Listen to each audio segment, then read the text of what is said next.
It's finals day of the 2019 US Women's Championships and SL Green US Men's Championships being hosted here at Squash on Fire in Washington, DC.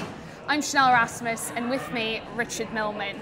Richard, we saw an exciting display of squash yesterday and hoping for the same here at the finals of the National Championships. First up, it's Olivia Blatchford-Klein against Sabrina Sobey, two former champions. What can we expect to see from that match? Well, in yesterday's games, Olivia Blatchford-Klein, Chanel, was dominant all around the court. Her backhand short touch was incredible, but she's also grown as a squash player in the last few years, and I would expect her match with Sabrina Sobey to be quite an interesting game, all-court squash. Sobey is a beautiful floating technician of movement. She also has a great range of shots, but I think Blatchford-Klein has got to the point where she's just a little bit too strong.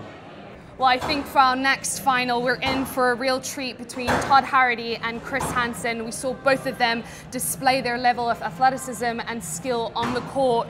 They're two friends. They've been competing against each other since they were 6 years old.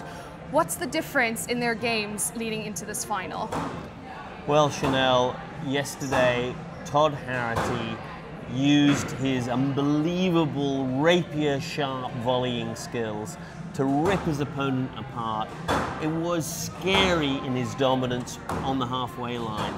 And yet, Chris Hansen, in his match, developed this rolling rhythm of mixing high balls with weighted balls and just sapped the strength out of his opponent. So I'm really excited about the prospects. The great rapier cutting in, thrusting left, right, and center, and the resistance of the absorption merchant, the two-time champion. I can't tell you who's going to win. It's going to be a great match. Well, we're expecting to see quality on the squash court this evening in these final matches. Let's hand over to our MC of the night, Bill Buckingham.